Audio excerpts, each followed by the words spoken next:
সুপ্রিয় ভিউয়ার্স, যারা দেশে এবং প্রবাসে আমার ভিডিও দেখছেন সকলকে জানাচ্ছি আন্তরিক শুভেচ্ছা ও অভিনন্দন। আজকে আমি পুনরায় একটা হাজির হয়েছি। এর আগেও কিন্তু এটা নিয়ে ভিডিও করেছি। আমার হাতে আপনারা দেখতে পাচ্ছেন একটা লতা জাতীয় গুল্ম। এটাকে অনেকেই দেখা মাত্র চিনে ফেলেছেন, কিন্তু আজকে কেন এই ভিডিওটা আবার নতুন করে করা, তার কিছু কারণ আছে।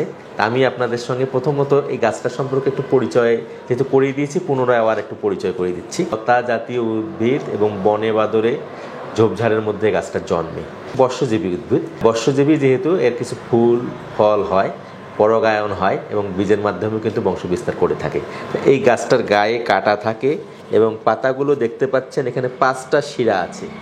এখন গাছটার নাম আমরা অনেকেই শুনেছি বা জানি, কুমারী লতা। এলাকা ভেদে বিভিন্ন নামে গাছটিকে ডাকা হয়।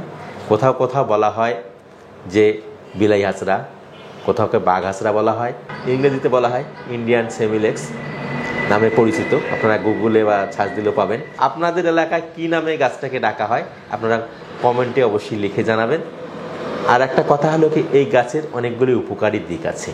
আমরা ভিডিওতে আগেও বলেছি, যৌন দুর্বলতা নিরসন করে। এছাড়াও কিন্তু মেয়েদের শারীরিক অনেক ধরনের সমস্যার উপরে গাছটা কাজ করে থাকে।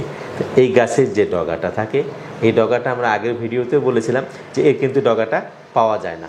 এটা অনেক উপরে ছিল, অনেক প্রাণীতে খেয়ে ফেলে, যেমন বেশিরভাগ সময় সাপে খেয়ে ফেলে এই ডগাগুলো। এই ডগাগুলো সাধারণত দেখা যায় যে পুরুষত্ব বৃদ্ধির জন্য 5 থেকে 6 ইঞ্চি ডগা কী করা হয়, খাওয়ার কথা বলা হয়। যদি 2 দিন 1 দিন বা পর 1 সপ্তাহ যদি খাওয়া যায়, তাহলে পুরুষত্ব বা তার যৌন ক্ষমতাটা অনেক অংশে বৃদ্ধি পায়।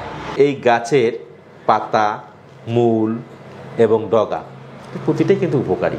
এই গাছের আর একটা কাজ হলো যে মহিলাদের মাসিক শুরুতে যখন মেনস্ট্রুয়েশন শুরু হয় বা সেই সময় কিছু সমস্যা দেখা দেয় অবিবাহিত মহিলাদের, বেশি কুমারিত্ব অবস্থায় প্রি মেনস্ট্রুয়েশন সিনড্রোম যেটা আসে, তো সেই সময় যে সমস্যাটা আসে, এই সমস্যাটা হলে এর ডগা 4 থেকে 5 ইঞ্চি কি করা হয়, পিষে রস করে সেই রসটা যদি নিয়মিত 3 থেকে 4 দিন খাওয়ানো যায়, এই সমস্যা চলে যায়।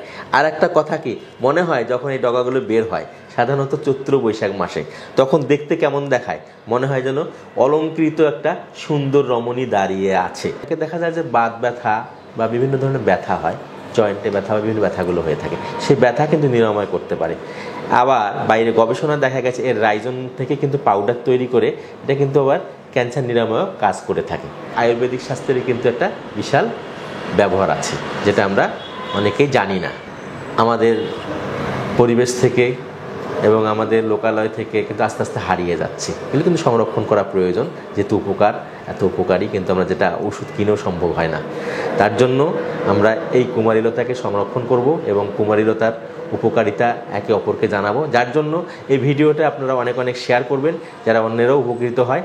আর যারা আমার চ্যানেলটিকে সাবস্ক্রাইব করেছেন, আমার পক্ষ থেকে অসংখ্য ধন্যবাদ। আর যারা নতুন, তারা আমার চ্যানেলটি সাবস্ক্রাইব করবেন, পাশে থাকা বেলটি বাজিয়ে দিবেন, যাতে নতুন কোনো ভিডিও আপলোড হলে স্বাস্থ্য বিষয়ক আপনার হোম পেজে শো করে, আর আমিও নিত্য নতুন ভিডিও বানানোর অনুপ্রেরণা পাবো। আপনারা সবাই সুস্থ থাকুন, সুন্দর থাকুন, এই প্রত্যাশা আমি বিদায় নিচ্ছি।